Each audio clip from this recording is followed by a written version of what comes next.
bonjour à tous, ici Franck de Watts Attitude et aujourd'hui nous allons vous présenter la box Watt 7 kW. Donc c'est une box de style très industriel. Nous sommes à la V3, elle vient remplacer donc forcément la V2, hein, c'est évident. Donc on est toujours dans le même contexte. On a donc deux versions.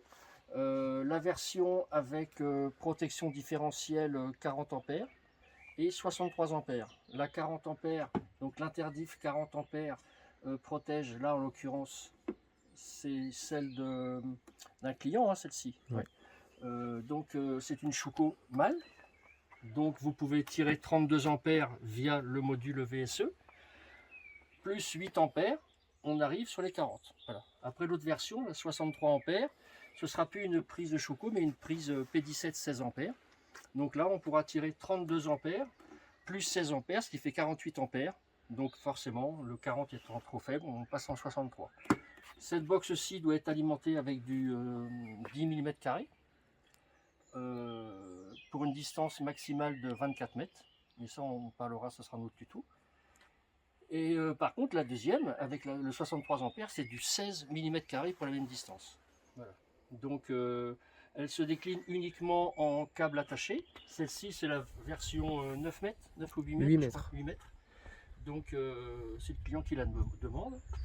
Ce qu'on peut dire encore, bon, à part les prises IP67 ici, on a un arrêt d'urgence qui peut servir d'arrêt aussi. On a donc l'interdifférentiel de type B avec détection de fuite de courant continu de 6 mA. On a le disjoncteur de la gamme Acti9, donc la gamme industrielle de chez Schneider. Ça brille pas trop. Non, nickel. Et donc il protège le module VSE, on va dire. Et nous avons ici du 16 ampères pour une prise qui est censée pouvoir tirer 8 ampères au minimum. Voilà. Ce sera un 20 ampères pour protéger la Schuko, la P17 16 ampères. Ici nous avons un écran LCD. On fera voir tout à l'heure au niveau de la mise en service, hein, comment ça se présente. Donc là on va tout simplement faire le raccordement électrique et puis vous allez voir la simplicité de raccordement. Donc alors on va ouvrir la box. Donc là mon accessoiriste a déjà retiré les vis. En principe, donc, vous faites ça, vous tirez, il y a une charnière ici, donc on va fermer, hop, comme ça. Bon, ça. Voilà, voici la présentation intérieure. Donc c'est très simple, hein. Bon, vous la recevrez avec ça qui sera un petit peu mieux placé, un petit peu mieux, oui, parce que ça c'est pas top, hein. Voilà, donc mais c'est pour la présentation, l'installation. Vous voyez qu'ici, on a tout simplement 4 vis de fixation. Voilà, comme ça. Vous choisissez parmi les 8 possibilités. Donc ici, forcément, c'est un support en bois. Bon, c'est l'idéal. Ce sera peut-être pas pareil chez vous. Du crépi, comme ça, de la pierre. Ici, on a de la pierre, du crépi. Donc forcément, suivant le support, il faudra soit prendre des chevilles à sceller, ou alors sur un crépi. Fabriquer un support. Un support, oui, sur crépi, ou alors sur un crépi. Les gens nous le disent dans les notes sur la commande, et on fournit des cylindres blocs en caoutchouc. Comme ça, c'est assez souple et puis ça pourra absorber parce que la carcasse doit pas être vrillée. Vous le verrez tout de suite en fermant la porte, ça n'ira pas. Donc il faut que le support soit bien... Donc là on perce 4 trous. Voilà. Bon, moi je prends des vis de sortir. Donc les emplacements du haut sont ici. Ici. Juste là, derrière. Et celui-ci. Directement. Voilà, donc on fournit avec la box des vis en inox avec des chevilles basiques. Et vous avez ces 4 petits tambours en plastique qui viennent se mettre, vous voyez, là, ici, ça fait comme un cavalier, hein. Voilà, donc vous le mettez en face, hop, et puis vous poussez fort, et puis c'est bouché. Voilà, c'est pour d'éventuelles infiltrations d'eau qui pourraient suivre l'arrière, ou même remonter par capillarité. Donc c'est vraiment très simple à mettre, hein, et puis voilà. Donc je vais refixer. On fait attention avec les visseuses, hein. On ne visse pas comme un taré. Donc alors, on va se répéter encore, mais c'est normal. On va utiliser une P17 16 ampères, 32 ampères, excusez-moi. On ne raccorde pas une box avec une P17.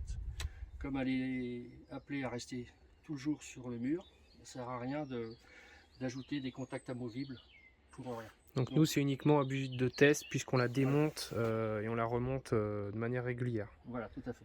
Puis vous voyez, on a du monophasé 32 ampères, du triphasé 16 ampères, du triphasé 32 ampères. Donc on peut tout essayer, c'est pratique pour nous. Donc alors, on met aussi le presse-tout qui n'est pas là. Sinon, Il est sur le câble. hop, bien Donc à bien mettre dans l'ordre, le presse-étoupe et le joint ensuite. Voilà, on met ça. C'est fourni hein, avec, hein, et donc et le joint. Donc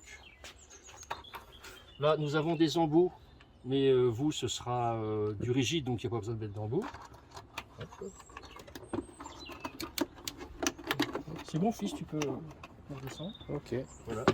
Donc on a ça qui arrive comme ça. Je vais mettre sommairement le joint.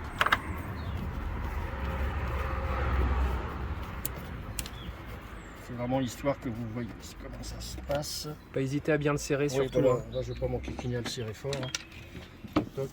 Donc voilà, ici, on a donc le relais de puissance. On a la terre, le neutre et puis la phase. Donc on va tout simple, c'est vraiment très simple, hein, vraiment très simple. Ici, nous avons, c'est un tore qui détermine la fuite de courant continu en simili. C'est pour le module.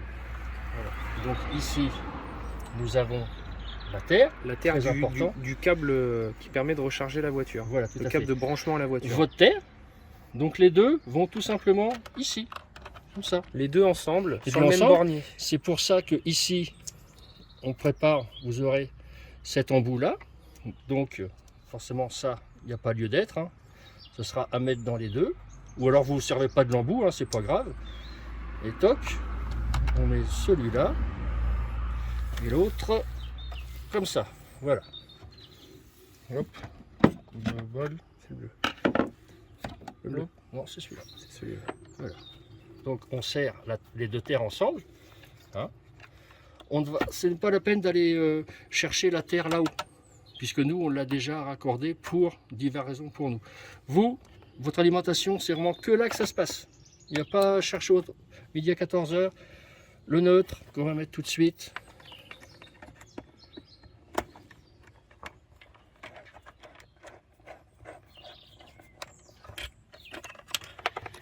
Et la phase.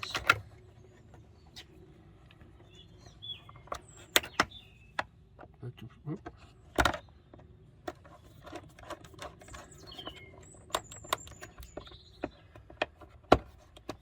Bon, voilà. On serre très fort. Oui, là, je ne vais pas serrer bien fort, parce que moi, je serre fort, mais bon, de toute façon, quand tout est installé, après, on recontrôle tout. D'accord? C'était compliqué? Très simple. Hein. Voilà, très simple. Il n'y a pas de souci à ce niveau. Maintenant, on peut brancher, mais On referme avant. on referme avant. Alors, ici, on remarque qu'on a des petites languettes. 6 petites languettes, donc les languettes, il faut qu'elles soient à l'intérieur. Hein. Surtout pas à l'extérieur, sinon Non, l'étanchéité elle se fait pas. Voilà, puis on ne pourra pas refermer de Oui, toute tout façon. simplement. Donc on présente l'enfant à sa mère. Je prends la fameuse petite machine en acier qui va très bien. Voilà, toc. Je suis là. Voilà. Et voilà. Ça rentre au chausse-pied, Ouais.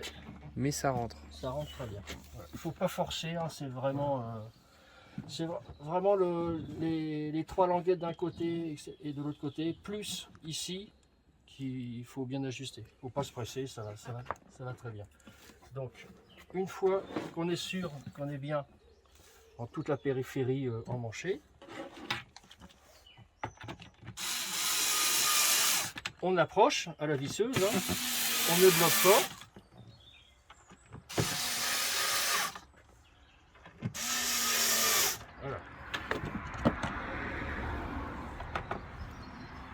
Et là, on vient en contact. Il faut véritablement que les faces viennent en contact.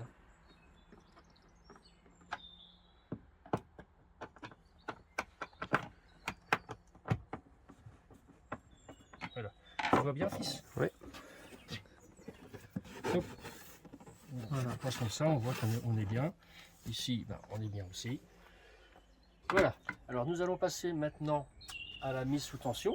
Comme ça, on va pouvoir contrôler s'il n'y a pas eu de bêtises de fait chez Watts Attitude ou chez Stéphane en l'occurrence. On s'excuse d'avoir gardé sa box 2 jours pour le tournage de la vidéo. Il se reconnaîtra.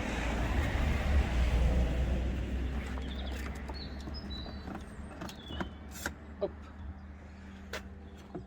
Première chose à faire, c'est de regarder si le coup de poing n'est pas enclenché. Parce que nous, pendant l'emballage, etc., puis le transport, il est possible que ça s'enclenche. Donc là, il a l'air d'être enclenché. Ah, vous voyez, il est enclenché. Bon, on va faire les imbéciles, on va le renclencher et on va essayer de tester tout ça. Déjà, l'interdif, il est sous tension, il n'y a pas de problème, ça n'a pas sauté, c'est parfait, il n'y a pas de bêtises. On appuie sur le test de la terre, ça saute, c'est très bien. Si en appuyant sur le bouton test, il ne se passe rien chez vous, c'est que vous avez fait une bêtise. C'est qu'il n'y a pas de terre, ou qu'elle est tellement mauvaise que c'est qu'il n'y a pas de terre, on va dire. Donc on enclenche, on sait que lui il appuie, on voit comment ça va réagir. On met le disjoncteur 40 ampères sous tension, et tout de suite, donc je l'ai vu parce que le rouge il a clignoté 3 fois de suite rapidement. Et là, il va tout simplement rester allumé quand il aura fini l'autotest. Voilà, on est rouge, on retire le coup de poing, on est devenu bleu. On va refaire l'essai sans l'anomalie. Systématiquement, il va refaire un autotest.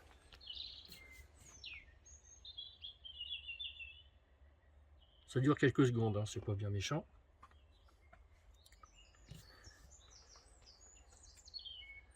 Et voilà, il passe au bleu clignotant, c'est parfait. Toc, ça se rallume rouge. Tout ça c'est fonctionnel, c'est très bien. On va mettre sous tension la partie écran LCD. Tu t'approches pour voir si tu veux. Je vais retirer l'opercule. Pas complètement, comme ça on voit quelque chose. C'est pas la folie, c'est pas la folie. Ouais, mais... vu le soleil qui fait en Normandie, là, on va pas se plaindre. Ouais. Donc voilà. Tout est ok. Donc si en attente, on va prendre notre prise type 2. Donc là les spires sont, on va dérouler quand même un peu. Ce qu'il faut surtout quand on a des grands câbles, même des courts, mais à partir du moment qu'on a pas besoin forcément de dérouler tout, il faut s'assurer que les spires sont grandes. Vous voyez, là comme ça, il n'y a pas de souci, c'est pas ça qui va faire chauffer le câble. Voilà. Hop. Donc on va faire les essais sur la Dacia de Flo. Hop, hop.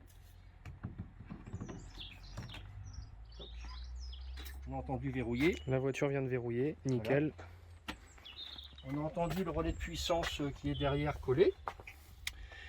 Et on a tout simplement le voyant bleu clignotant qui est passé en vert oscillant. Voilà.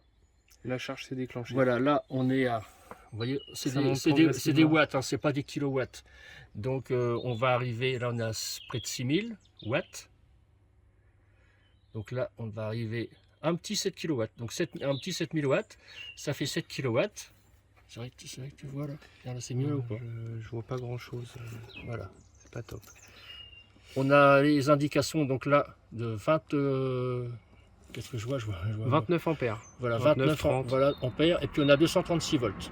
On est en 50 Hz. Et puis là, c'est déjà ce qu'on a chargé tout à l'heure la voiture. Parce qu'avant de faire cette vidéo, on a regardé si on n'avait pas fait de bêtises. C'est d'hier, je crois. Hein, c'est d'hier. Voilà. On va aller voir la voiture?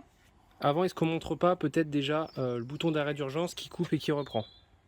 Oui, on peut le faire. Et on peut aussi faire autre chose. D'abord, tu vois les 29... En rouge sur le noir, on le voit pas très bien déjà là, sur le téléphone. Ouais, on verra au montage. Ouais. Oui, ça et là, va, ça ce que je vais faire là, je change l'ampérage. Vous voyez? Là, je l'ai mis sur 24. Donc on a 23 et quelques. Oui, parce qu'on n'a pas parlé du petit potentiomètre, mais il sert à régler l'intensité de la Voilà. recharge. C'est soit en réglant manuellement, soit avec le délestage. Voilà. Donc là, on arrive au minimum qui est de 10 ampères. Voilà. 10, 16, 20, 24, 32 ampères. Donc on va la remettre à fond. Sachant que celle-ci n'est pas équipée du délestage. Non, c'est une option à 99 €. Moi, je vais remettre l'opercule à Stéphane, sinon il va dire. Et puis là, on a un petit bouton bleu. Attends, je vais retirer. Vous voyez, Sur le côté à droite. ici, on a donc là 0,82 kWh. Hein, voilà. Et si j'appuie sur le petit bouton quelques secondes, Ça va repasser. toc, on est à 0. Donc ça, c'est le reset. Voilà. Donc vous faites ça une fois quand vous voulez, une fois par mois, une fois par an, par semaine, enfin vous faites ce que vous voulez. Et ça vous donnera vos consommations en kilowattheure. Là, vous multiplierez par le prix que vous payez votre énergie. Nous ici, c'est 0,14 en heure pleine. Et plus la TVA sur la TVA, l'acheminement, nous on compte 0,24 centimes d'euros. Donc si vous faites 10 kWh au 100, ça fait 2,40 €. C'est comme ça. Donc on va essayer le bouton d'arrêt d'urgence. Toc. Ça stoppe la charge instantanément. Ici, est-ce que tu vois? Voilà, on est à 0. Voilà, la voiture, elle, là, on l'entend qu'elle se déconnecte. Et on va retirer le bouton d'arrêt d'urgence. Et on va voir ce qui va se passer. Tu vois quelque chose? Non. Elle repart pas. Petit coup de déverrouillage de la voiture. Ah, tout à fait, tout à fait. Donc il faut la débrancher, la brancher, si elle n'a pas allumé. C'est un arrêt d'urgence. Donc si je fais ça, je déverrouille. Je vais pas la retirer. Voilà ce qui se passe. Ça a sûrement intéressé pas mal de gens parce que la Dacia, elle est vraiment super. Vous voyez?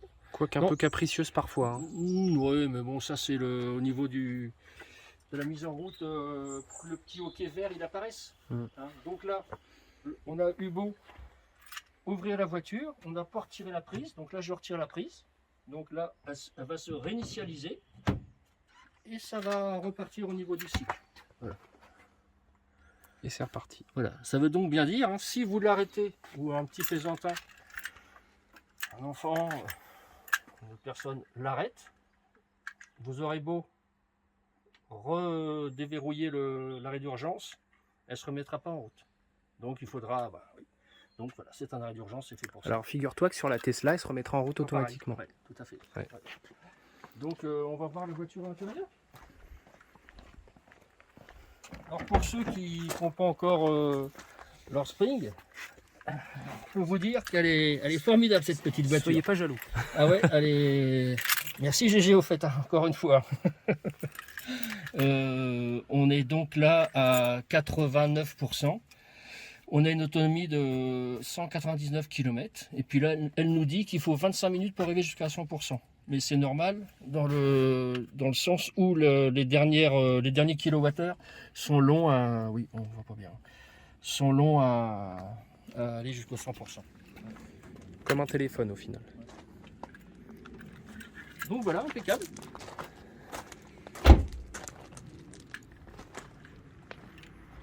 Est-ce qu'on rappelle où on peut se fournir cette magnifique Boxwatt 7 kW?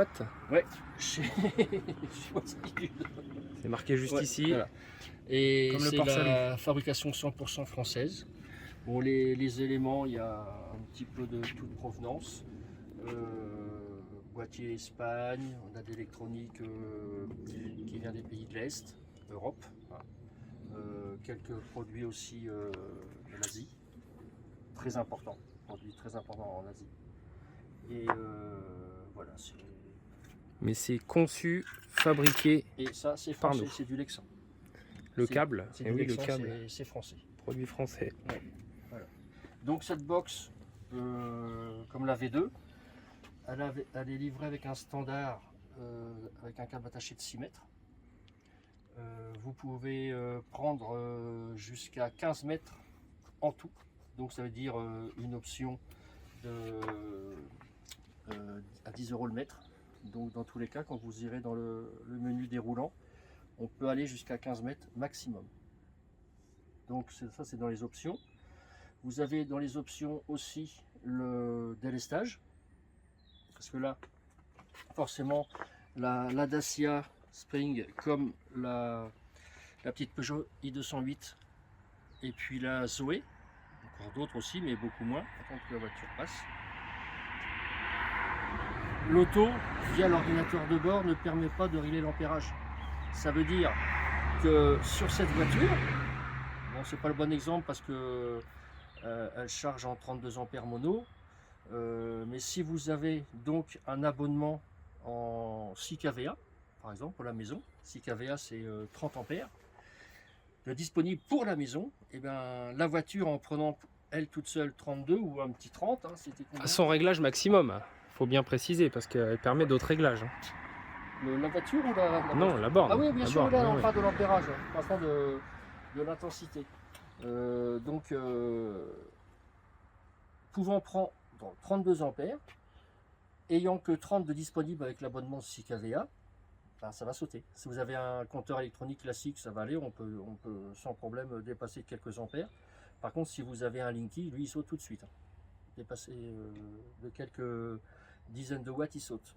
Donc, soit vous baissez l'ampérage ici, à 24 ampères par exemple, et puis il restera 6 ampères si vous chargez la nuit pour les heures creuses, si vous les avez la nuit, les heures creuses, il restera que 6 ampères pour la maison. Donc si vous avez un chauffe-eau électrique, c'est mort. Donc vous voyez, ça peut être vite compliqué. Évidemment, si vous avez la solution de passer à 45 ampères, si vous étiez en 30, donc 9 kVA. De 6 kVA, bravo mon fils, à 9 kVA. Donc déjà, vous aurez un delta supplémentaire. Là, en principe, ça devrait le faire. Ou sinon, bon, montez plus, mais après, il y a le coût de l'abonnement. C'est 5-6 euros une tranche d'abonnement supérieure.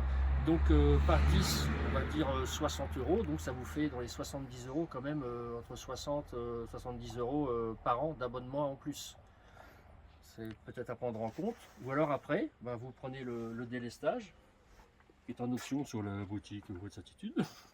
Et puis là, dans ce cas-là, on n'a pas préparé, mais on va faire des exemples de réglage avec les options. On explique globalement en quoi ça consiste avec notre principe. Voilà, c'est la gestion du délestage se fait non pas par le TIC, le contact sec du Linky, mais par un tore que l'on ajoute sur l'arrivée générale du courant. Alors qu'est-ce qu'un tore pour les non-initiés? C'est une bobine qui mesure le passage du courant.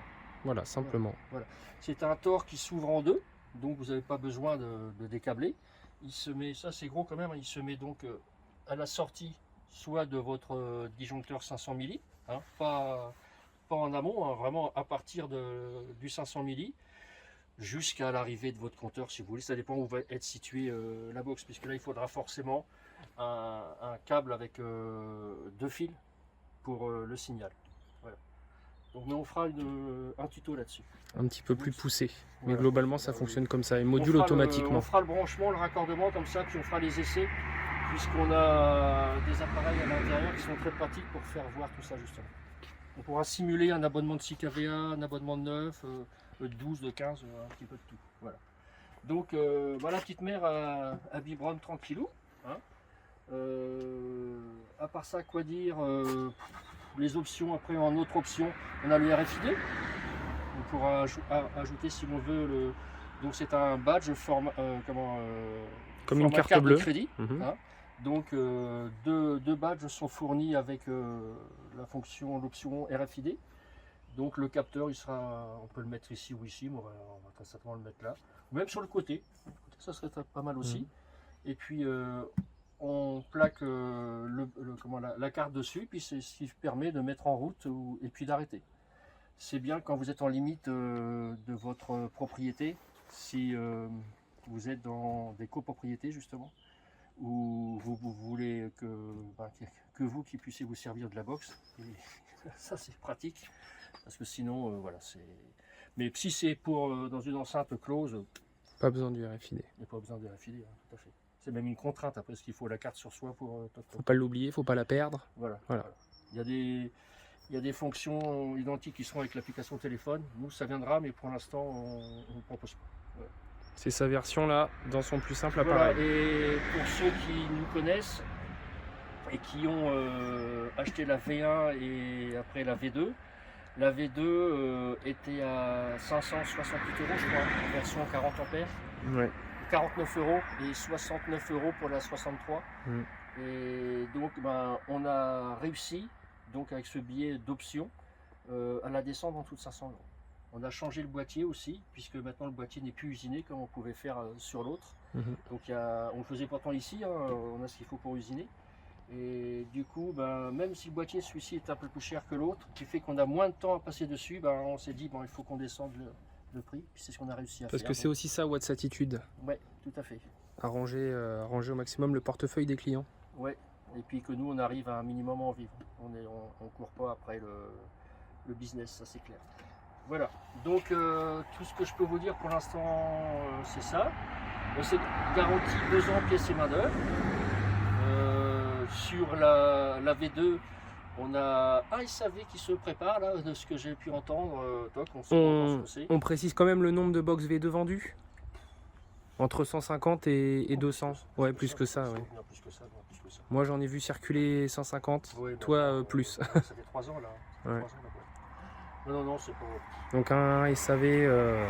Mais attends, c'est pas encore ce que c'est. Oui, on l'a pas encore reçu. On a fait la procédure de retour. Donc nous, le client nous dit que ça fonctionnait. Un électricien est venu intervenir sur autre chose et depuis qu'il est passé, ça marche plus. Donc on a fait une petite enquête ensemble. Ça s'est très bien passé. Et puis voilà, on la rapatrie pour voir ce qui se passe. Et puis ça se trouve, ça n'a rien à voir avec la box, mais on verra bien.